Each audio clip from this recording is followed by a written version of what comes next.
Harmanim, Babanerte Chachafim. Was geht ab, YouTube? Pascal zu Bodybuilding. In the building. Und willkommen im neuen Video. Willkommen bei Pro Lifestyle. So, heute schauen wir uns mal wieder was Schönes an. Aus der Welt des Internets. Und, also Netz mit so, ihr wisst, was ich meine. Und zwar hat, wir gehen mal kurz rüber hier, Athlean X, How to fix your deadlift. 5 Red Flags. Also, so ein schönes Video im Sinne von, das soll man nicht machen. Mal gucken. Und ja, ihr wisst ja, ich bin Powerlifter und würde jetzt behaupten, dass ich 1 oder 2 Dinge darüber weiß, wie man Kreuzheben macht und wie man das coacht und was für Fehler es gibt und was man ausbessern kann. Und ja, ich dachte, wir gucken uns das einfach mal zusammen an. So, falls du auch mit Training anfangen willst, ne, meine Trainingsbox hier, Rise and Grind, mit 15 Wochen Training drin, die man auch beliebig oft wiederholen kann, ja, mit dem Ziel, stärker zu werden in den Powerlifts, plus natürlich ein bisschen Hypertrophie drumherum, Powerbuilding, Lifestyle halt, ja. Schaut mal rein. Naja, genug mit der Werbeveranstaltung für heute. Ihr kennt den Hasen, ne? Wir gehen mal direkt an das Video rein, gucken, was der Athlean X-Typ uns zu sagen hat und ja, let's go. Achso, scheiße.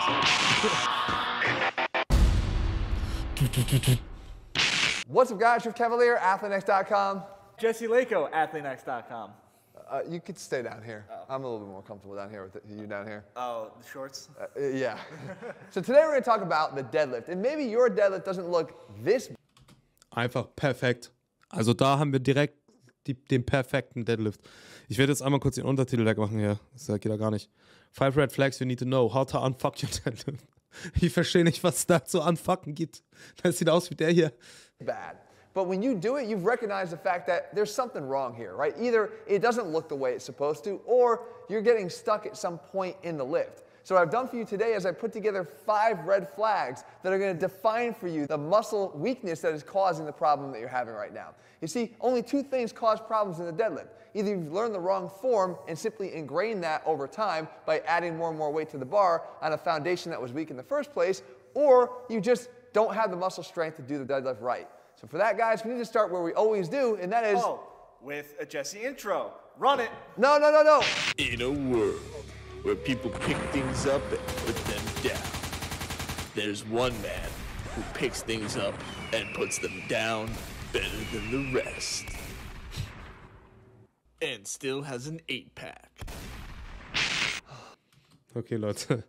Ich muss schon sagen, das war jetzt schon... Ein bisschen war das schon zum Schmunzeln, ja. Muss ich sagen.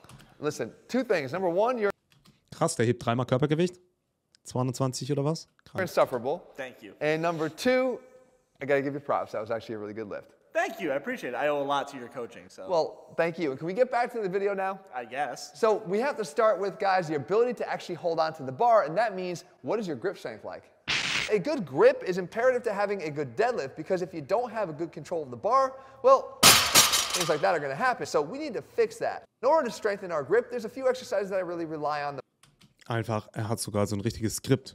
Wenn ich das sage, hebe ich es so hoch. Und wenn ich sage, das hier wird passieren, dann lässt sich die Stange fallen. Wow. Most. The first is the weighted pull-up. And not only is this a great back strengthening exercise, but it does require that you have grip strength to be able to hold on to that bar when you have additional weight strapped around. Also, es ist nicht falsch, was er sagt, definitiv, aber es ist halt schon sehr wild, ne? Also zu sagen jetzt, wenn du im Kreuzheben besser werden willst, dann brauchst du einen guten Griff. Und wenn du einen guten Griff haben willst, musst du Weighted Pull-Ups machen, so. Ja, du kannst halt auch ein Auto ziehen, so mit einer Stange vorne oder so, keine Ahnung. Also das ist in meinen Augen, ich bin natürlich so motiviert zu sagen, wir wollen erstmal ein bisschen von Spezifität ausgehen. Das heißt, wir wollen ja den Griff im Lift verbessern. Da kann man zwar auch Pull-Ups für machen, weil der Griff ist da ähnlich, ja, absolut richtig. Du hängst nach unten da dran und an der anderen Seite hängt das Gewicht von unten, aber da kann man halt auch Kreuzheben machen. Also, aber gut, lasse ich ihm durchgehen. Also ist schon noch in Ordnung, das zu sagen. Around your waist. But if you don't have, let's say, the back strength to perform the exercise, but still want to see the benefits of the extra added grip strength, you can simply do a weighted hang. Here you're not having to pull up, but you do have to have good shoulder stability, which is another benefit that's going to carry over into the deadlift. The last exercise. Also du hast dann, wenn du da hängst, verbessert das deinen Griff, so weit, so gut. Und du hast bessere Schulterstabilität, was auch fürs Deadlift gut sein wird. Also, dass du auch abhängen wild. You could do is certainly the carry, which is one of my favorite exercises for a lot of different purposes. Also da kommen wir der Sache schon näher jetzt, ne? Da würde ich dann schon eher But zustimmen. you can easily mix it into either the strength training portion of your workout or into the conditioning aspect. Aber ich würde mir darüber erstmal keine Gedanken machen, Mann. Ich würde erstmal Kreuzheben und fängt an, mit den Griff zu reden.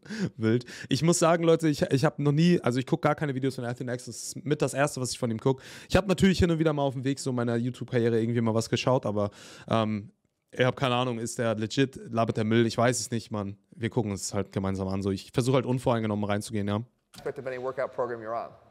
So let's say the grip is good, but now you struggle because you can't break these plates off the ground. And to do that, you're going to want to have strong quads. That's right, when you do the deadlift, pulling from the ground really means you need to have strong quads to get it off the ground, to break the bar off the ground. I talk about it all the time. The deadlift is a leg exercise to start, at least to the level of the knee. Think of it as a standing leg press. And to do that, what we need to do is be able to strengthen those quads. So the best way to do that is to make sure you're doing the right exercises in your other parts of your workout. And for that, we're talking about a front squat. We know that. Also, wichtig, um im Kreuzheben gut zu werden, ist, dass du Kreuzhebst. Also ich würde jetzt vielleicht davon erstmal ausgehen, dass du die Technik lernen sollst. Und wenn du dann eine gute Technik hast, weil das ist nämlich ein viel größeres Problem, dass die Leute nicht die richtige Startposition haben. Er hat absolut recht mit dem, was er sagt, dass du vom Boden weg natürlich wie so ein Leg Press in den Boden drückst, deswegen auch die Quads einsetzt. Das ist aber auch stark davon abhängig, wie du schlussendlich gebaut bist und wie die Startposition gewählt ist, weil das ist für die Leute immer so, die lieben das dann, sich mega tief reinzusetzen, wie eine Kniebeuge. Das heißt, erstmal Technik üben. Also ich finde die Anordnung, ich habe jetzt noch nicht alles gesehen, ich weiß nicht, war das jetzt die erste Red Flag oder die zweite, also wir hatten ja erstmal Griff. Das ist halt schon richtig wild, damit anzufangen. Und also wie gesagt, wir wollen ja immer noch vom Side-Prinzip ausgehen, ja, Specific, Adaptations to Impose Demands, das heißt, das, was du machst, in dem wirst du eben auch besser und ich sehe nicht, warum du Front Squats machen sollst, um besser zu werden im Deadlift. Klar macht es dich indirekt besser, weil du indirekt dich stärkst, ja, aber du könntest dasselbe Prinzip ja jetzt für die Front Squats anwenden. Du könntest jetzt sagen, was brauchen wir beim Front Squat? Eine gute Rückenstabilität, weil wir die Stange ja auf der Schulter halten und sie nach vorne rausfällt, deswegen müssen wir zuerst Pulldowns machen und dann erzeugst du ja einen Rattenschwanz in die Unendlichkeit, weil damit du gute Pulldowns machen kannst, brauchst du wieder Grip Strength. Das heißt, du musst ja doch Hangs machen von oben. Und wenn du dich nicht hochziehen kannst, brauchst du wieder so. Du kannst in alle Unendlichkeit weiterspinnen. Das ist komplett sinnfrei. Also in meinen Augen. Oder nicht sinnfrei. Es ist nicht falsch, was er sagt, aber es ist einfach wahnsinnig falsch angeordnet. The front squat gives us that preferential ability to hit the quads a little bit more so than the glutes in a traditional squat. We also have a Bulgarian split squat, which does not only a great job of giving. Also ich finde es ganz wild zu sagen, Mann, wenn du zu schwach bist vom Boden beim Kreuzheben, dann mach Bulgarian Split Squats. Also die kannst du natürlich machen. So. Die verbessern vielleicht auch tatsächlich den Lift vom Boden, aber da sind doch andere Checkboxen vorher, die man checken muss, oder? A chance to target the quads better, but to do so in a unilateral way to expose any imbalances that might exist right or left. And we also have a reverse lunge, which can be done with either dumbbells or a barbell. Wir haben aber auch Trapper-Kreuzheben. Das wäre noch am nächsten dazu so. Und da kannst du die Knie einen Tick weiter vorholen und immer noch die Quads angehen. Aber nicht mal das wäre das Beste, sondern das Beste wäre erstmal die richtige Technik zu lernen. Und wenn du dann nicht stark genug vom Boden bist, einfach besser in der Technik zu werden und noch besser im Lift zu werden. Und wenn du dann merkst, fuck, meine Muskeln sind übelst klein, dann solltest du sowieso noch ein bisschen mehr dazu trainieren und nicht nur Kreuzheben machen, ja? Seen here, being able to maintain that upright torso shifts that load once again, just like in a front squat, to have that strength to be better able to pull that bar off the ground. Einfach auch eine der randomsten Übungen der Welt, Mann. Ich hoffe, keiner von euch macht die. But it doesn't stop there, because in order to break the bar off the ground, you have to be stable in the first place, and that all comes from up here, and that is. Also, damit du überhaupt vom Boden kommst, musst du auch doch auch stabil. Warum macht er dieses Video so verwirrend? By having strong lats and a strong core, because you need to create the tightness through the body to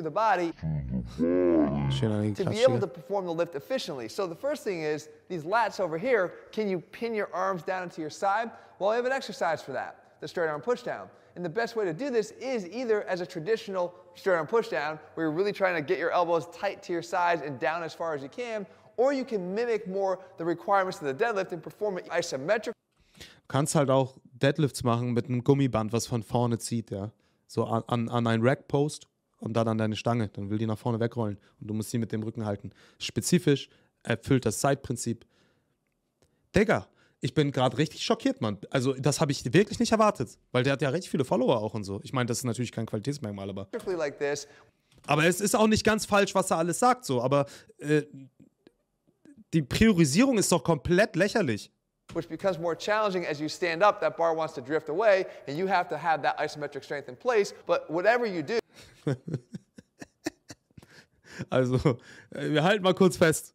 Zuerst brauchen wir Griffkraft, aber danach haben wir gemerkt, damit wir die Griffkraft, wenn wir die Griffkraft haben, um vom Boden zu heben, aber zu schwach sind vom Boden zu heben, müssen wir Frontkniebeuge machen oder Bulgarian Split Squats, weil unsere Quads sind zu schwach, um vom Boden zu heben. Aber noch vorher müssen wir unsere Lats trainieren, damit wir überhaupt tight sind im Oberkörper, damit der da bleibt, wo er ist, wenn wir den Leg Press in den Boden... Boah, ich raste aus, das ist zu viel für mein Gehirn. Of the straight arm pushdown. The second thing is the abs, the core, and that also needs to be tight. And what we do there is some version of a carry, preferentially a unilateral carry. When you hold that one heavy dumbbell on your side, you're challenging your pillar strength in your torso to be able to maintain an upright posture. And though you're doing a bilateral balanced movement here in the deadlift, you still want to have the ability to keep a rigid, tight torso. Also er hat einen richtig guten Deadlift, ne? Das steht nicht zur Debatte. Aber das hat er garantiert nicht. Garantiert nicht! Nicht, weil er diese komischen Sachen macht, die er in dem Video empfohlen hat. Sondern die hat er, weil er Kreuzheben macht regelmäßig wahrscheinlich. Throughout the entire lift. If Und you weil er want, you Gewichtheben do an gewickelt trägt. overhead variation as well. With the arms up overhead, you're introducing a bigger challenge because of the moment arm increase. Either way, incorporating them is going to help you to build more of that strength that's necessary for your core to help and assist you to maintain the tightness to get that bar going off the ground in the first place.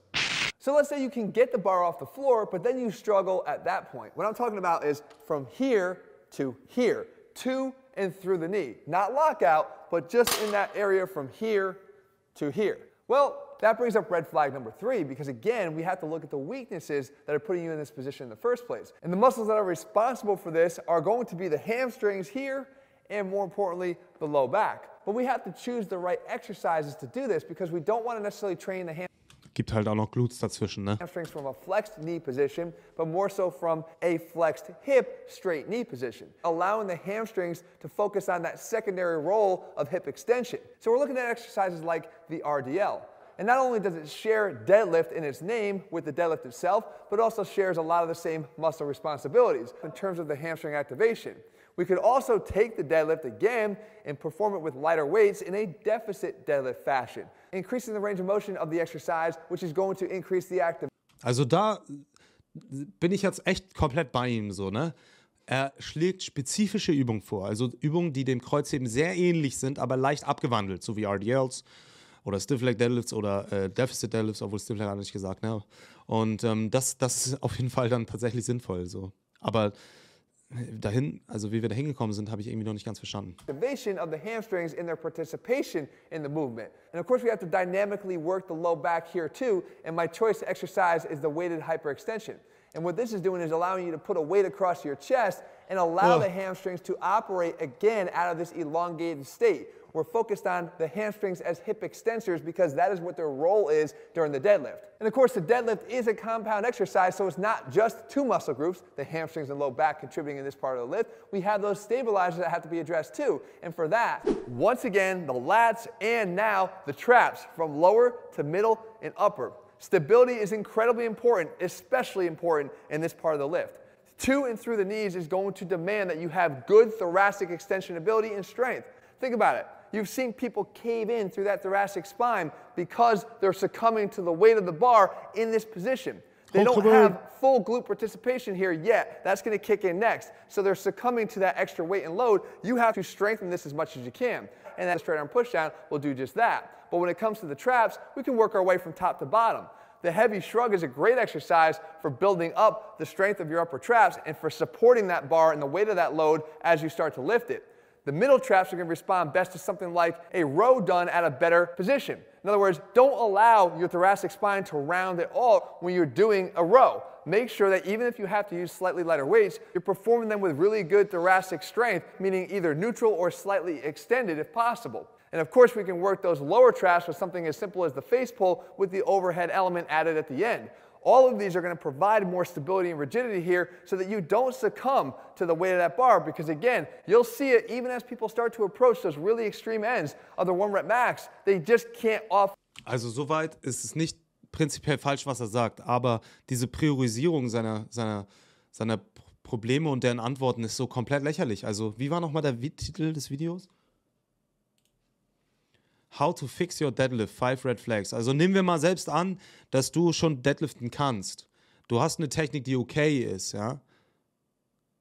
Dann zeigt er dir auf, dass wenn du Griffprobleme hast, kannst du das machen.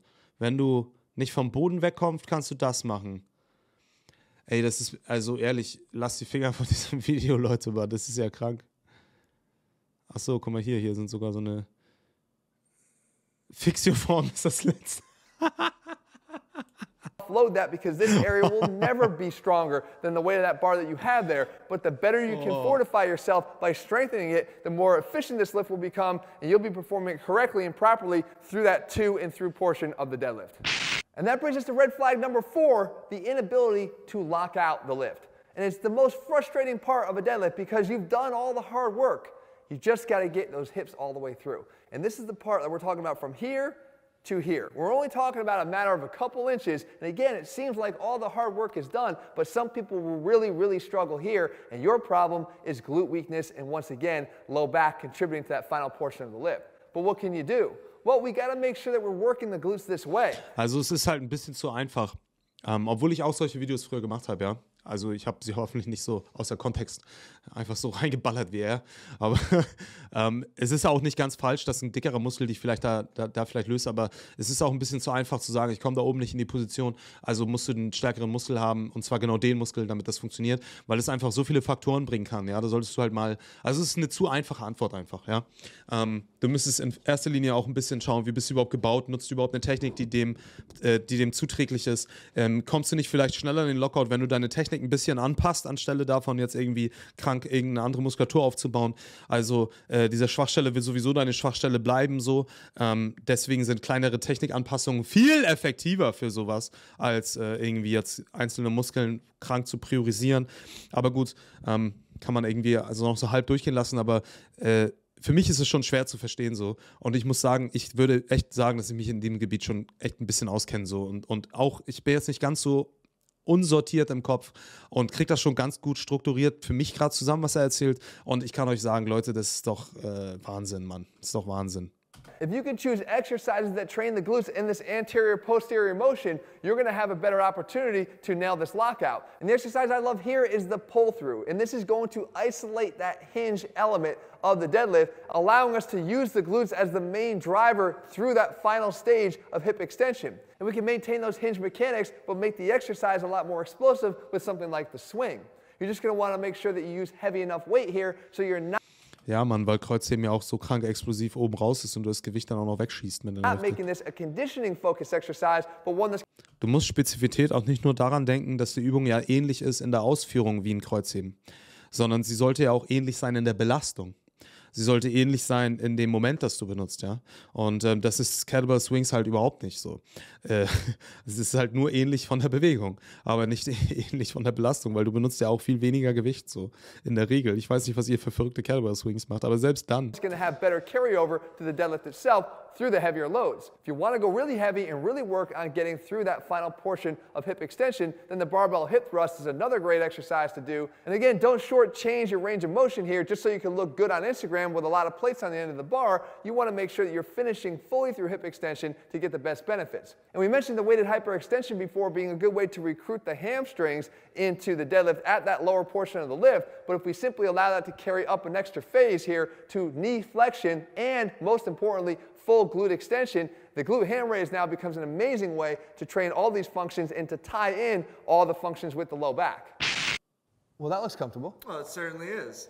All right, so let's say that you have everything in place. You've got a strong grip. You can rip that bar off the floor. You've got the strength to not just take that bar to, but through your knees, and you can lock out that bar like a champion at the top. But you have red flag number 5, and that is bad form. If you want to fix that, guys, I put together an official deadlift checklist, everything you need to know about how to perform the exercise right every single time. You're going to want to watch that video over here. And of course, as always, guys, if you're looking for a step-by-step plan to build your best body while putting the science back in strength, you can find them all over at athleanx.com. Make sure you click. Also liefert kleinteilige Teilantworten, um dich ein bisschen hungrig zu machen, dafür hoffentlich sein Programm zu kaufen. Ich meine, so funktioniert das Game, ja, ich weiß, wie es ist, aber ich finde es traurig, weil ihr wisst ja, ich stehe ja eigentlich genau für das, hoffentlich für das Gegenteil. Ich versuche euch eigentlich dann wirklich irgendwie Antworten zu geben, die euch dann besser machen können oder zumindest die Basis dafür. Nicht jeder ist überhaupt in der Lage dazu, das selber auch überhaupt zu durchblicken, so, das verstehe ich auch, aber es ist irgendwie mega wild, weil das Video hat mir auf jeden Fall Krebs gegeben, so, und auch wenn die Modelle und Strategien, die er dort zeigt und anwendet, nicht falsch sind, sind sie so krass außer Kontext nicht wertvoll für dich. So. Sie bringen dir gar nichts und das fand ich sehr schwierig. Ein sehr, sehr, sehr, sehr schwieriges Video. Wir werden uns auch kein weiteres mehr anschauen. Außer ihr wollt das, dann schreibt es mir rein. Auch so vielleicht mal spezielle Videos oder so. Und falls ihr irgendwas nicht richtig verstanden habt, dann sollt ihr mich auch gerne kritisieren, gerne so drunter schreiben. Guck mal, ich bin absolut offen für Kritik und freue mich über Kritik. Ich möchte halt nur, also so, da muss auch die Kritik muss auch ein bisschen Wert auch haben, ja, also mir zu schreiben jetzt, das fand ich kacke, das Video ist keine Kritik, ne, also nicht wundern dann oder irgendwie so vorgeschobene Sachen, da müsst ihr schon also wirklich auch euch dann ein bisschen anstrengen, die Kritik entsprechend zu formulieren, dass jetzt verarbeitet werden kann, ne, ist halt, muss man auch dazu sagen heutzutage, weil sonst kriegt man ja, Pascal ist nicht kritikfähig, dann löscht meine Kommentare, ja, Digga, dann hast du die Kritik gesehen so, die du mir gegeben hast, hast du das gesehen? Gut, das soll das Video gewesen sein, Pascal, auf das nächste Video, peace, bro, ciao,